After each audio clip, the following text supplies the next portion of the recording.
Friends, എല്ലാവർക്കും നമസ്കാരം. നമ്മുടെ ഇഷ്ട പരമ്പരയുടെ ഇന്നത്തെ പുതുപുത്തൻ വിശേഷങ്ങളിലേക്ക് ഏവർക്കും സ്വാഗതം. എല്ലാവർക്കും ഇന്നൊരു നല്ല ദിവസമാകട്ടെ എന്ന് ആശംസിച്ചുകൊണ്ട് തന്നെ നമുക്ക് വിശേഷങ്ങളിലേക്ക് കടക്കാട്ടോ. അങ്ങനെ CI സാർ നമ്മുടെ മീനാക്ഷിയെ തൻ്റെ വഴിക്ക് കൊണ്ടുവരാൻ നോക്കുന്നുണ്ട്. പക്ഷേ മീനാക്ഷി തൻ്റെ നിലപാടിൽ ഉറച്ചു നിന്നുകൊണ്ട് അണുവിട വിട്ടുകൊടുക്കുന്നില്ല. അല്ല സാറേ, കൃഷ്ണമംഗലത്തുകാർക്ക് വേണ്ടി സാർ എന്നോട് സംസാരിച്ചെന്ന് വിജിലൻസുകാർ അറിഞ്ഞു കഴിഞ്ഞാൽ എന്താകും സാറിൻ്റെ അവസ്ഥ? അല്ല, കൃഷ്ണമംഗലത്തുകാരുടെ ലൈസൻസ് ഞാൻ ഒപ്പിട്ട് നൽകിയാൽ സാർ എന്നെ കേസിൽ നിന്ന് ഒഴിവാക്കാമെന്ന് പറഞ്ഞുവെന്ന് വിജിലൻസുകാരോട് ഞാൻ പറഞ്ഞാലോ? അതല്ലെങ്കിൽ കോടതിയിൽ തിങ്കളാഴ്ച എന്നെ ഹാജരാക്കുമ്പം സാറ് എന്നോട് ഇങ്ങനൊരു അഭിപ്രായം പറഞ്ഞു എന്നുള്ള കാര്യം ഞാൻ അവിടെ അറിയിച്ചാലോ?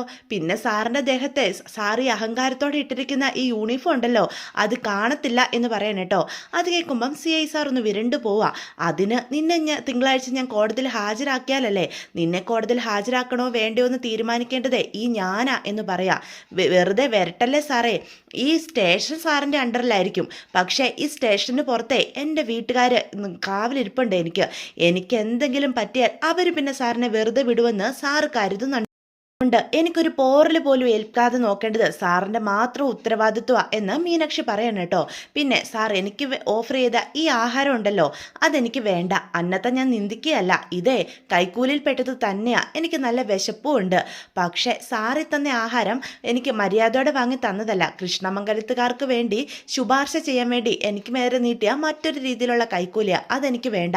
അതെ, എൻ്റെ തൊണ്ടയിൽ നിന്ന് ഇറങ്ങത്തില്ല സാറേ. അതൊരു ഭിക്ഷ എടുത്ത് ജീവിക്കേണ്ട ഗതികേട് ഈ മീനാക്ഷിക്ക് ഉണ്ടായിട്ടില്ല എന്നും അന്തസ്സായിട്ട് ജോലി ചെയ്ത് ഞാൻ ജീവിക്കുള്ളൂ എന്നും പറഞ്ഞ് മീനാക്ഷി അവിടെ നിന്ന് പോവാണ് കേട്ടോ. അപ്പം മീനാക്ഷി പറഞ്ഞ വാക്കുകൾ കേട്ട CI ശരിക്കും ഒന്ന് ഭയപ്പെട്ടു പോകുന്നുണ്ട്.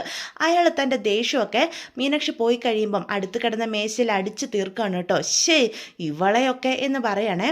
ഇതേ സമയം വീണ മേഡത്തിൻ്റെ വീട്ടിലേക്ക് ചെന്നിരിക്കുകയാണ് ആകാശും ആര്യനും അതുപോലെ ധർമ്മനും കൂടി. അവിടെ ചെല്ലുമ്പം വീണ മേഡത്തിൻ്റെ ഹസ്ബൻഡ് CCTV വിഷ്വൽസ് ഒക്കെ പരിശോധിക്കുക. ദേ, ഈ വന്ന ചെറുപ്പക്കാരന് ആകാശാണെന്നും പറഞ്ഞ് എൻ്റെ കയ്യിൽ നിന്ന് കാശ് മേടിച്ചുകൊണ്ട് പോയത്. എങ്കിലും എനിക്ക് പറ്റിയ ഒരു അബദ്ധവേ. പലതവണ മീനു ദേവമംഗലത്ത് ഓരോരോ ഫംഗ്ഷനും ഞങ്ങൾ രണ്ടാളെ ക്ഷണിച്ചിട്ടുള്ളതാ. വീണ എന്നോട് പറയുകയും ചെയ്യും, പോകാൻ ചേട്ടാന്ന്. പക്ഷെ അന്നൊക്കെ എനിക്ക് എന്തെങ്കിലും തിരക്ക് വരും. ഞാൻ ദേവമംഗലത്ത് വന്ന് നിങ്ങളെയൊക്കെ നേരിട്ട് കാണാത്തതില്ല ഈ പ്രശ്നമൊക്കെ ഉണ്ടായത് എന്ന് അദ്ദേഹം പറയണം കേട്ടോ. ഇനിയിപ്പം ഇയാൾ തന്നെയാണോ വീട്ടിൽ അമ്മയുടെ കയ്യിൽ കാശ് കൊടുത്തതെന്ന് നമ്മൾ ഉറപ്പാക്കണം എന്ന് ആകാശ് പറയാം. അത് കേൾക്കുമ്പോൾ ധർമ്മം പറയും, അതിനെന്തിനാ ഇത്രയ്ക്ക് ടെൻഷൻ അടിക്കുന്നത്? നമ്മുടെ വീട്ടിൽ CCTV ഇല്ലേ എന്ന് പറയണേ. അപ്പം ആര്യനാണെങ്കിൽ പറയും, അത് നേരാ, നമുക്ക് വീട്ടിൽ വിളിച്ച് അമ്മയോട് ഇയാൾ അമ്മയുടെ കയ്യിൽ കാശ് കൊടുക്കുന്ന ആ ഒരു ഭാഗം മാത്രം കട്ട് ചെയ്ത് നമുക്ക് അയച്ചു തരാൻ പറയാം എന്ന് പറയാം. എൻ്റെ പൊന്നാര്യ, ചേച്ചിയെ വിളിച്ച നീ ഈ കാര്യം പറഞ്ഞിട്ട് ഒരു ഉപകാരവും ഇല്ല. ചേച്ചിക്ക് അതൊന്നും അറിയില്ല. വീട്ടിൽ ദേവിയോ അനുവോ കാണും. മിത്ര പോലീസ് സ്റ്റേഷനിലാണ്, അതുകൊണ്ട് അവരെ ആരെങ്കിലും വിളിച്ച് പറ എന്ന് പറയാൻ കേട്ടോ. അത് കേൾക്കുമ്പം ആര്യനാണ് മടിച്ച് നിൽക്കുകയാണേ. എന്താടാ, അനുവിനെ വിളിച്ച് പറ എന്ന് ധർമ്മം പറയാം. അപ്പം മടിച്ച് നിൽക്കുന്ന ആര്യൻ ആകാശിനോട് പറയും, ഏട്ടൻ തന്നെ അവളെ വിളിക്കുക എന്ന് പറയാൻ കേട്ടോ. അപ്പം ഏട്ടൻ്റെ അനിയൻ്റെയും അനുവിനെ വിളിക്കാനുള്ള താല്പര്യക്കുറവ് ശ്രദ്ധിക്കുന്ന ധർമ്മൻ രണ്ടുപേരെയും ഇങ്ങോട്ട് വന്നേ, എനിക്ക് ഇച്ചിരി സംസാരിക്കാനുണ്ട് എന്നും പറഞ്ഞ് വീണ മേഡത്തിൻ്റെ ഭർത്താവിൻ്റെ അടുത്ത് നിന്നും മാറ്റിക്കൊണ്ട് പോവാ. എന്താടാ ഇത്, ഇപ്പോഴും അനീതിയോടുള്ള ദേഷ്യം നിങ്ങൾക്ക് രണ്ടുപേർക്കും മാറിയിട്ടില്ലേ? വിട്ട് കളയടാ, അവൾ ചെറിയ കൊച്ചല്ലേ, അവൾക്കൊരബദ്ധം പറ്റി, അവൾ ഒരു തെറ്റും ചെയ്തിട്ടില്ലെന്ന് എനിക്ക് ബോധ്യപ്പെട്ട കാര്യമാണ്. നിങ്ങൾക്കും അത് ബോധ്യപ്പെടും. ഇങ്ങനെ അവളോട് ദേഷ്യം കാണിക്കലേടാ, അവളെ വിളിക്കുക എന്ന് ധർമ്മൻ വീണ്ടും രണ്ടുപേരെ നിർബന്ധിക്കുകയാണ് കേട്ടോ. അത് കേട്ട് കഴിയുമ്പോഴും അനുവിനോടുള്ള ദേഷ്യമൊന്നും ആകാശിനും ആര്യനും മാറിയിട്ടില്ല. പിന്നെ ഇഷ്ടക്കേടോട് കൂടിയാണേലും ആരും തന്നെ വിളിക്കാനായിട്ട് ഫോൺ എടുക്കുകയാണ്. എടാ, നീ ഇങ്ങനെ നോക്കി നിൽക്കാതെ വേഗം അനുമോളെ ഫോൺ വിളിച്ചേ, നമ്മുടെ മീനുവിനോട് വേണ്ടിയാ അവൾ പോലീസ് സ്റ്റേഷനിൽ കിടക്കുന്ന ഓരോ നിമിഷവും നമ്മളിവിടെ ചങ്കു പെടഞ്ഞാൽ നിൽക്കുന്നതെന്ന് നിനക്കറിയാലോ എന്ന് ചോദിക്കാം. ഇതേ സമയം വീട്ടിൽ നമ്മുടെ അനുവാണേലും ആകെ ടെൻഷനോടെ സങ്കടപ്പെട്ടിരിക്കുകയാണ് കേട്ടോ. അപ്പോഴാണ് ആര്യൻ്റെ ഫോൺ വരുന്ന കാണുന്നത്. അത് കാണുമ്പം അനുവിന് ഒരുപാട് സന്തോഷമാവുക. ഏട്ടാ എന്നും പറഞ്ഞ് അവൾ കോൾ അറ്റൻഡ് ചെയ്യുകയാണ് കേട്ടോ. പക്ഷേ ആര്യന് അനുവിനോട് സംസാരിക്കാൻ പോലൊരു മടിയാണ്. എന്നിട്ടും അവളെ വിളിക്കുക അനു എന്നും പറഞ്ഞ്. അത് കേൾക്കുമ്പം അനുവിന് ഒരുപാട് സന്തോഷമാവണം കേട്ടോ. അനുവിൻ്റെ കണ്ണൊക്കെ നിറഞ്ഞു വരികയാണ്. കുറേ ദിവസങ്ങൾക്ക് ശേഷം തൻ്റെ ഏട്ടൻ തന്നെ സ്നേഹത്തോടു കൂടി അനു എന്ന് വിളിച്ചല്ലോ. അനു, നീ നമ്മുടെ CCTVയിലെ ആ ഫൂട്ടേജ് ഒന്ന് ചെക്ക് ചെയ്യണം എന്ന് അനുവിനോട് പറയാം. അതിൽ നമ്മുടെ അമ്മയുടെ കയ്യിൽ ഒരാൾ പൈസ കൊടുക്കുന്ന വിഷ്വൽസ് ഉണ്ടാകും. നീ പറയുന്ന കേൾക്കുന്നുണ്ടോ എന്ന് ചോദിക്കുക. അപ്പം അനു എല്ലാം ശ്രദ്ധിച്ച് കേൾക്കുന്നുണ്ട് കേട്ടോ. അയാൾ പൈസ കൊടുക്കാൻ വരുന്നതും കൊടുത്തിട്ട് പോകുന്നതും എല്ലാം കറക്റ്റായിട്ട് നീ ആ ഭാഗം മാത്രം നിൻ്റെ ഫോണിലേക്ക് ഷൂട്ട് ചെയ്തിട്ട് എനിക്ക് വേഗം ഒന്ന് അയച്ചു തരണം, മനസ്സിലായോ പറഞ്ഞേ? ആ ഇപ്പം തന്നെ അയക്കാം ഏട്ടാ എന്ന് അനു പറയാം. ആ എന്നാൽ വേഗം അയക്ക്, സമയം കളയരുത് എന്ന് പറയട്ടോ. അപ്പോൾ അനു മോള് ഫോൺ കട്ട് ചെയ്തിട്ട് CCTV വിഷ്വൽസ് എടുക്കാനായിട്ട് പോവുകയാണേ. ഇതേ സമയം പോലീസ് സ്റ്റേഷനിൽ നമ്മുടെ മീനു ആണേ ആകെ സങ്കടപ്പെട്ട് ഇരിക്കുകയാണ് കേട്ടോ.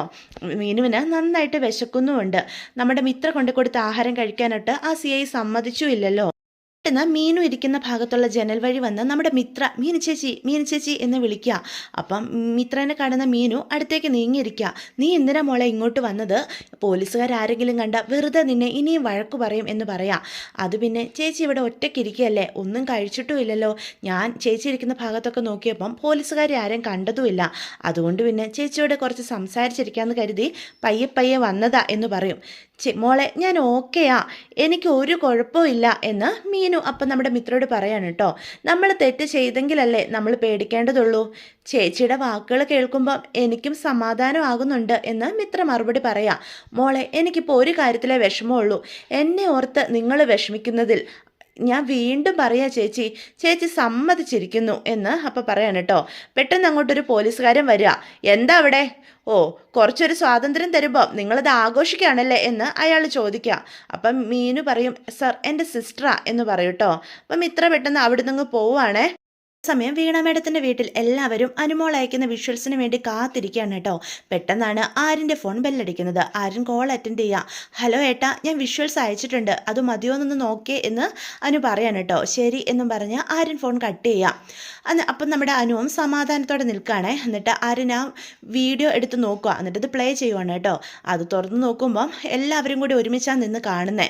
എടാ ഇവിടെ വന്ന അതേ ആളാണല്ലോ നമ്മുടെ വീട്ടിലും വന്നിരിക്കുന്നത് എന്ന് ധർമ്മൻ ചോദിക്കുക. അതേ മാമ, രണ്ടിടത്തും പോയിരിക്കുന്നത് ഒരേ ആളാ.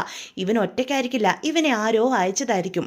പക്ഷേ മീനാക്ഷിയോട് ഇത്രയേറെ ദേഷ്യം തോന്നാൻ ആരാ ഉള്ളത് എന്ന് ധർമ്മൻ അപ്പം ചോദിക്കുക. അപ്പം എല്ലാവരും അതിനെപ്പറ്റി ചിന്തിക്കുക. അപ്പം ആകാശ് പറയും എനിക്കൊരു പിടുത്തവും കിട്ടുന്നില്ല, ഞാൻ എൻ്റെ മീനുവിനെ എങ്ങനെ രക്ഷിക്കും, അതാ ഇപ്പോൾ ആലോചിക്കുന്നത് എന്ന് പറയാം. അപ്പം ധർമ്മൻ ആകാശിൻ്റെ അടുത്തേക്ക് ചേർന്ന് നിൽക്കുക. എടാ നീ സമാധാനപ്പെടാം ആകാശേട്ടാ, നമുക്ക് റാൻഡമായിട്ട് ചില കാര്യങ്ങളൊന്ന് ഗസ് ചെയ്ത് നോക്കാം എന്ന് ആരും പറയാൻ കേട്ടോ. നീ എന്താ ഉദ്ദേശിക്കുന്നത് എന്ന് ആകാശ് ചോദിക്കുക.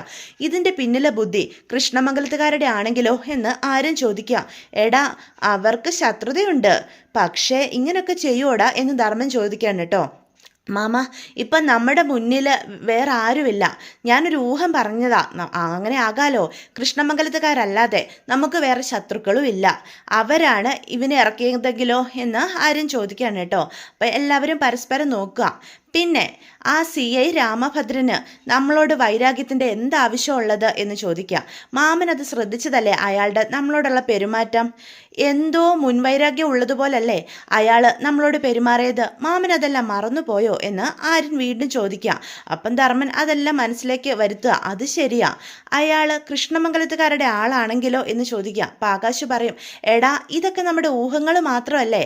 അതെ, ഇതൊക്കെ നമ്മുടെ ഊഹങ്ങൾ മാത്രമാണ്. പക്ഷേ ഈ ഊഹങ്ങളിൽ എന്തെങ്കിലും സത്യമുണ്ടോയെന്ന് നമുക്കൊന്ന് ചൂണ്ടിയറിഞ്ഞ് നോക്കിയാലോ എന്ന് ആരും ചോദിക്കുക. നീ എന്താടാ ഉദ്ദേശിക്കുന്നേ? ഏട്ടൻ്റെ കയ്യിൽ അവൻ്റെ നമ്പറില്ലേ എന്ന് ചോദിക്കുക. ഈ വന്നിട്ട് പോയവൻ്റെ. അപ്പം ആകാശ് പറയും ആ ഉണ്ട്, ഏട്ടൻ ആ നമ്പറിലേക്കൊന്ന് വിളിക്കുക. എടാ ഞാൻ എത്ര തവണ അയാളെ വിളിച്ചു, പക്ഷേ അവൻ്റെ ഫോൺ സ്വിച്ച് ഓഫാ എന്ന് പറയാം. ശരി, അങ്ങനെയാണെങ്കിൽ നിങ്ങളൊരു കാര്യം ചെയ്യുക, ഏട്ടൻ വിളിക്കണ്ട, മാമൻ്റെ ഫോണ് ആകാശിൻ്റെ കയ്യിലേക്കൊന്ന് കൊടുത്തേ എന്ന് പറയാം. കൊടുക്ക് മാമ, ഇതാ ഇന്നാടാ എന്ന് പറഞ്ഞ് ആകാശിൻ്റെ കയ്യിലേക്ക് ധർമ്മം ഫോൺ കൊടുക്കുക. ഏട്ടാ ഞാൻ ഈ പറയുന്ന മെസ്സേജ് ഒന്ന് ടൈപ്പ് ചെയ്തേ. എന്താടാ ഞാൻ ടൈപ്പ് ചെയ്യണ്ടേ എന്ന് ആകാശ് ചോദിക്കുക. നമ്മുടെ ഊഹം കറക്റ്റാണെങ്കിൽ അവൻ തിരിച്ചു വിളിക്കും, അവനെ പേടി വരും, അപ്പം അവൻ വിളിക്കുക തന്നെ ചെയ്യും. എങ്ങനെയും രക്ഷപ്പെടാൻ വേണ്ടി അവൻ നോക്കും. എടാ ഞാൻ ടൈപ്പ് ചെയ്യണ്ടേ എന്ന് ആകാശ് ചോദിക്കുക.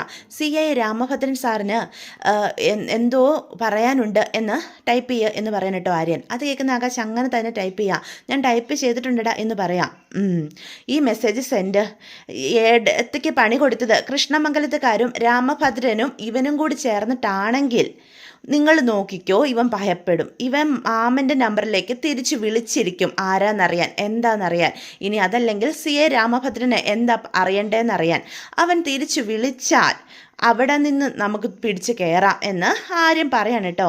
അതൊക്കെ കേൾക്കുമ്പം ആകാശിനും ഒരു പ്രതീക്ഷ ഉണ്ടാകുക. ഇതൊക്കെ നടക്കൂടാ എന്ന് ചോദിക്കാം. നോക്കാം, നമുക്ക് ഭാഗ്യമുണ്ടെങ്കിൽ ഇത് നടക്കുക തന്നെ ചെയ്യും ഏട്ടാ, ഏട്ടനൊന്ന് സമാധാനപ്പെടുക എന്ന് പറയാൻ കേട്ടോ. ഇതേ സമയം ആ ആൾമാറാട്ടക്കാരൻ അയാളുടെ വണ്ടിയിലേക്ക് എവിടെയോ പോയിട്ട് കയറാൻ തുടങ്ങുകയാണ്. പെട്ടെന്ന് ഫോൺ എടുത്ത് നോക്കുമ്പോൾ ആണ് ആ മെസ്സേജ് ശ്രദ്ധയിൽപ്പെടുന്നത്. അയാളൊന്ന് ഭയപ്പെട്ടു പോവാണ്. CA രാമഭദ്രൻ സാറിന് എന്നോട് എന്ത് പറയാനാ? ഇനി ഇത് വേറെ ആരെങ്കിലും ആണോ? ഞങ്ങളുടെ കള്ളക്കളി ആരെങ്കിലും അറിഞ്ഞോ എന്നൊക്കെ ചിന്തിക്കാം.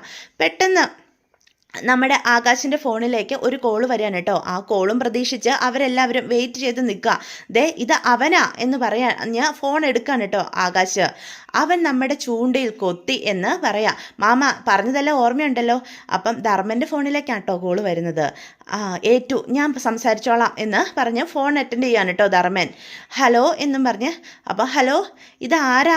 മെസ്സേജ് കിട്ടിയല്ലേ എന്ന് ധർമ്മൻ ചോദിക്കാം. അതാ വിളിച്ചത്. രാമഭദ്രൻ സാറിൻ്റെ ഫോണിൽ നിന്ന് വിളിച്ചാലേ പ്രശ്നമാകും, അതാ എൻ്റെ ഫോണിൽ നിന്ന് വിളിച്ചത് എന്ന് ധർമ്മൻ അയാളോട് പറയൂ കേട്ടോ. എന്താ കാര്യം? അല്ല, രാമഭദ്രൻ സാറിന് എന്തോ ഇമ്പോർട്ടൻ്റ് കാര്യം പറയാനുണ്ടെന്ന് പറഞ്ഞല്ലോ.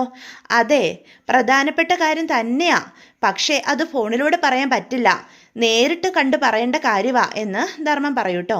പുറത്ത് എവിടെയെങ്കിലും ഒന്ന് പറയാൻ പറ്റുമോ എന്ന് ചോദിക്കുക. അല്ല, നാളെ വന്നാൽ മതിയോ? അയ്യോ പോരാ, ഇന്ന് തന്നെ വരണം, അത്രയ്ക്ക് ഇമ്പോർട്ടൻ്റ് ആയ കാര്യം. ൻ്റെ ആവശ്യത്തിന് തന്നെ കൊണ്ട് കുറച്ച് പേപ്പറുകളിൽ ഒപ്പിട്ട് മേടിക്കണമെന്ന് രാമഭദ്രൻ സാറ് പറഞ്ഞിട്ടുണ്ട്. അതിനുവേണ്ടിയാ. അത് നാളത്തേക്ക് മാറ്റി വയ്ക്കാൻ പറ്റില്ല. നാളെ കോടതിയിൽ ഹാജരാക്കുമ്പോൾ മീനാക്ഷിക്ക് ജാമ്യം കിട്ടാൻ പാടില്ല. അതിന് കാര്യത്തിനു കൂടി വേണ്ടിയാ തന്നെ കാണണമെന്ന് പറഞ്ഞത്. ഓ, എങ്കിൽ ഞാനിപ്പോൾ വരാം, ലൊക്കേഷൻ ഒന്ന് അയച്ചു തന്നേക്കണേ എന്ന് അയാൾ പറയാൻ കേട്ടോ. നമ്മുടെ പ്ലാനൊക്കെ വർക്കായല്ലോ. പിന്നെ നന്നായിട്ട് വർക്കായില്ലേ? പ്ലാൻ വർക്കാവാതിരിക്കുമോ? എന്തായാലും കൃഷ്ണമംഗലത്തെ അച്യുതൻ സാറിന് സന്തോഷമായി കാണുമല്ലേ? സന്തോഷമായോന്നോ? അച്യുതൻ സാറ് തുള്ളിച്ചാടുക എന്ന് അപ്പം അയാൾ പറയാം. അച്യുതൻ സാറ് തുള്ളിച്ചാടണമല്ലോ എന്ന് അപ്പം നമ്മുടെ ധർമ്മനും പറയാൻ കേട്ടോ. രാമഭദ്രൻ സാറിനെയും സ്റ്റേഷനിലെ മറ്റു പോലീസുകാരെയും അച്യുതൻ സാറ് പ്രത്യേകം ചെന്ന് കാണുന്നുണ്ട് കേട്ടോ. എന്നോട് അങ്ങനെയാ പറഞ്ഞത്. അത് വേണമല്ലോ, ഇത്രയേറെ കഷ്ടപ്പെട്ടതല്ലേ അവരും എന്ന് ധർമ്മനപ്പം പറയാം. അപ്പം സമയം കളയാതെ വേഗം ഞാൻ പറയുന്നിടത്തേക്ക് താൻ വാ, ഞാനിവിടെ വെയിറ്റ് ചെയ്യാം. ശരി, ഇപ്പം തന്നെ എത്താം എന്ന് പറഞ്ഞ് ഫോൺ കട്ട് ചെയ്യാൻ കേട്ടോ. പണി ഏറ്റു മക്കളെ എന്ന് അപ്പം ധർമ്മൻ ആകാശിനോടും ആര്യനോടുമായിട്ട് പറയാം. അപ്പം ഇതിനൊക്കെ പിന്നിൽ ആ കൃഷ്ണമംഗലത്തുകാർ തന്നെയല്ലേ? അവൻ വരട്ടെ മക്കളെ, അവനുള്ളത് നമുക്ക് എണ്ണി എണ്ണി കൊടുക്കാം. നമ്മുടെ മീനുവിനെ വേദനിപ്പിച്ച അവനെ നമുക്ക് എന്ത് ചെയ്യണമെന്ന് അപ്പം തീരുമാനിക്കാം എന്ന് പറയാൻ കേട്ടോ. ഇതേ സമയം നമ്മുടെ ആകാശും ആര്യനും വിരിച്ച വലയിലേക്ക് അയാൾ വന്നു പെടുകയാണ് കേട്ടോ. ഇത് തന്നെയല്ലേ സ്ഥലം എന്ന് ചോദിക്കാം. അപ്പം ധർമ്മൻ്റെ അടുത്തേക്ക് ചെല്ലുക. എന്നോടെന്തോ പ്രധാനപ്പെട്ട കാര്യം പറയാനുണ്ടെന്ന് പറഞ്ഞല്ലോ, എന്താ അത് എന്ന് ചോദിക്കാം. അല്ല, CI സാറ് വന്നില്ലേ എന്ന് അയാൾ ചോദിക്കാം. വന്നിട്ടുണ്ടല്ലോ. CI മാത്രമല്ല, SP-യും DYSP-യും DGP-യും ഒക്കെ വന്നിട്ടുണ്ട് എന്ന് പറയാം. വാ എന്ന് പറഞ്ഞാൽ അയാളുടെ തോളി കൈയിട്ടുകൊണ്ട് ധർമ്മം കൂട്ടിക്കൊണ്ട് പോവാണ് കേട്ടോ. ദേ എല്ലാവരും ദേ ഇരിക്കുന്നു എന്ന് പറഞ്ഞ് ആര്യൻ്റെ ആകാശിൻ്റെ അടുത്തേക്ക് ചെല്ലുകയാണ് കേട്ടോ. അവർ മാത്രമല്ല, നമ്മുടെ വീണ മേഡത്തിൻ്റെ ഭർത്താവും കൂടെയുണ്ട്. അപ്പോൾ ആര്യം പറയും, ഹലോ DYSP ഞാനാ, ദേ SP ഞാനാ എന്ന് വീണ മേഡത്തിൻ്റെ ഭർത്താവും പറയും കേട്ടോ. ഇനിയിപ്പം നിനക്ക് ആരെയാ കാണണ്ടേ? DGP കാണണ്ടേ എന്ന് ചോദിക്കുക. അപ്പോൾ ആകാശ് പറയും, ഞാനാ DGP, എന്താ കാണണോ എന്നെ എന്ന് ചോദിക്കാം. നിനക്കുള്ള പണി നല്ല വെടിപ്പായിട്ട് സെറ്റ് ചെയ്ത് വെച്ചിട്ടാ ഇങ്ങോട്ട് വിളിച്ചു വരുത്തിയതെന്ന് ഇപ്പം നിനക്ക് മനസ്സിലായോടാ എന്നും ചോദിച്ച് അയാളുടെ ഫോൺ തട്ടിപ്പറിച്ച് മേടിക്കൂട്ടോ ആര്യൻ. നിന്റെ കോൾ റെക്കോർഡൊക്കെ ഇതിലുണ്ടാകുമല്ലോ, അത് മതി ഞങ്ങൾക്ക് എന്ന് പറയാം. പൊന്നു മോനെ, നീ പെട്ടു എന്ന് ധർമ്മം പറയാ. ദേ എന്നോട് സൂക്ഷിച്ച് കളിക്കണം, എൻ്റെ ഹോൾഡ് എന്താണെന്ന് നിങ്ങൾക്കൊന്നും അറിയില്ല എന്ന് അയാൾ അപ്പം പറയാൻ കേട്ടോ. എടാ, എന്തു ഹോൾഡ്? നിനക്ക് എന്ത് ഹോൾഡാടാ ഉള്ളത്? ഒരു തെറ്റും ചെയ്യാത്ത എൻ്റെ പാവ മീനുവിനെ കൈക്കൂലി കേസിൽ പെടുത്തിയിട്ട് അവൻ്റെ ഒരു ഹോൾഡ് എന്നും പറഞ്ഞ് അയാളുടെ കോളറിന് കുത്തിപ്പിടിക്കുക നമ്മുടെ ആകാശ്. എടാ, നിന്നെ പച്ചയ്ക്ക് കത്തിക്കാനുള്ള ദേഷ്യം എനിക്കുണ്ട്. ഞാനിത് ചെയ്യാത്തത് എന്താണെന്ന് നിനക്ക് അറിയാടോ എന്ന് ചോദിക്കാം. എൻ്റെ മീനുവിനെ രക്ഷിക്കാൻ എനിക്ക് നിന്നെ ജീവനോട് ആവശ്യമുണ്ട് കേട്ടോ. അതുകൊണ്ട് മാത്രമാണ് നീ ഇപ്പോൾ ഇവിടെ നിൽക്കുന്നത്. ആ രാമഭദ്രൻ്റെ മുന്നിൽ തത്ത പറയുന്നത് പോലെ നീ പറയും കേട്ടോടാ എന്ന് ചോദിക്കാൻ കേട്ടോ. അപ്പം ആകാശിൻ്റെ വിരട്ടലിൽ അയാൾ ഭയന്നു പോകുക. ഇതേ സമയം പോലീസ് സ്റ്റേഷനിൽ മുന്നിലായിട്ട് നമ്മുടെ ബാലനും മിത്രയും നിൽക്കുന്നുണ്ട് കേട്ടോ. ബാലൻ ആകെ സങ്കടപ്പെട്ട് നിൽക്കുക. എന്ത് ചെയ്യണമെന്ന് ബാലന് ഒരു എത്തും പിടിയും കിട്ടുന്നില്ല. പെട്ടെന്നാണ് നമ്മുടെ മിത്രയുടെ ഫോണ് ബെല്ലടിക്കുന്നത്. അങ്കിളെ, അപ്പച്ചിയ, എന്താ പറയേണ്ടത് എന്ന് ബാലനോട് ചോദിക്കും. തൽക്കാലം ഫോൺ എടുക്കണ്ട മിത്രേ എന്ന് ബാലൻ പറയാം. അപ്പം മിത്ര എന്ത് ചെയ്യണമെന്ന് ആലോചിച്ച് നിൽക്കുക. മീനാക്ഷി ഇപ്പം കോടതിയിലേക്ക് കൊണ്ടുപോകും. അവളെ രക്ഷിക്കാൻ നമുക്കൊന്നും ചെയ്യാൻ പറ്റുന്നില്ലല്ലോ. അങ്കിളെ, ആരിനെ വിളിച്ചിട്ട് എടുക്കുന്നുമില്ല. മീനു ചേച്ചി കോടതിയിൽ കൊണ്ടുപോകുന്നതിന് മുന്നേ ആരിനെത്തുമെന്ന് തോന്നുന്നില്ല എന്ന് മിത്ര പറയാം. സമയം ഇത്രയായില്ലേ എന്ന് ചോദിക്കാം. പെട്ടെന്ന് ദേ അങ്കിളെ, അപ്പച്ചി വീണ്ടും വീണ്ടും വിളിക്കുക എന്ന് പറയാം. തൽക്കാലം ഇതൊന്നും ഗോമതിയോട് പറയണ്ട. കോടതിയിൽ നിന്ന് ജാമ്യം കിട്ടുമെന്ന് മാത്രം പറഞ്ഞാൽ മതി എന്ന് ബാലൻ പറയാം. ചേച്ചിക്ക് അനുകൂലമായ തെളിവ് കണ്ടെത്താൻ ആരിന് കഴിഞ്ഞില്ലെങ്കിൽ കോടതി ചേച്ചിയെ 14 ദിവസത്തേക്ക് റിമാൻഡ് ചെയ്യും എന്ന് മിത്ര ബാലനോട് പറയാണ് കേട്ടോ. അത് കേൾക്കുമ്പോൾ ബാലന് സഹിക്കാൻ കഴിയുന്നില്ല. ഈ അപ്പച്ചി വിളിച്ചോണ്ടേ ഇരിക്കുവാണല്ലോ എന്ന് പറഞ്ഞ് മിത്ര കോൾ അറ്റൻഡ് ചെയ്യുക. മോളെ, എന്തായി? നീ മീനുവിന് ജാമ്യം കിട്ടുമോ എന്ന് ചോദിക്കാൻ കേട്ടോ, ആകെ വിഷമത്തോടെ. അപ്പച്ചി, ചേച്ചി ഇപ്പോഴും കോടതിയിലേക്ക് കൊണ്ടുപോയിട്ടില്ല. ഉയ്യോ, കൊണ്ടുപോയില്ലേ? മീനുവിന് ഇന്ന് തന്നെ ജാമ്യം കിട്ടുമല്ലോ അല്ലേ? ജാമ്യം കിട്ടും അപ്പച്ചി. അപ്പച്ചി ഒന്ന് സമാധാനമായിട്ടിരിക്കുക എന്ന് മിത്ര പറയാ. കിട്ടിയാൽ മതിയായിരുന്നു. ഞാനും കൂടി അങ്ങോട്ട് വരട്ടെ. എനിക്കിവിടെ ഇരുന്നിട്ട് ഒരു സ്വസ്ഥതയില്ല. എനിക്ക് മീനുവിനെ ഒന്ന് കാണണം. കണ്ടാലേ സമാധാനം കിട്ടൂ. അപ്പച്ചി, കോടതി ഇന്ന് മീൻ ചേച്ചിക്ക് ജാമ്യം കൊടുക്കും. ഞങ്ങൾ ചേച്ചിയും കൂട്ടിക്കൊണ്ട് അങ്ങോട്ട് പെട്ടെന്ന് വരാം. തൽക്കാലം അപ്പച്ചി ഇങ്ങോട്ട് വരണ്ട എന്ന് പറയാം. മിത്ര, ഉറപ്പാണോ? ഇന്ന് കിട്ടുമോ? അപ്പച്ചി, ഞങ്ങളിവിടെ ഇച്ചിരി തിരക്കില്ല. ഒന്ന് ഫ്രീ ആയിട്ട് അപ്പച്ചിയെ ഞങ്ങൾ അങ്ങോട്ട് തിരിച്ചു വിളിക്കാം എന്ന് പറഞ്ഞ് മിത്ര കോള് കട്ട് ചെയ്യും കേട്ടോ. മോളെ മിത്രേ, ഹലോ. അവൾ ഫോൺ കട്ട് ചെയ്തു. ഞാൻ അങ്ങോട്ട് പോയാലോ? എനിക്ക് ആകെ പേടിയാകുന്നു. മിത്രേ, ആരിനെ ഒന്നുകൂടി നീ ഒന്ന് വിളിച്ചു നോക്കിക്കേ എന്ന് ബാലൻ അപ്പോൾ പറയൂ കേട്ടോ.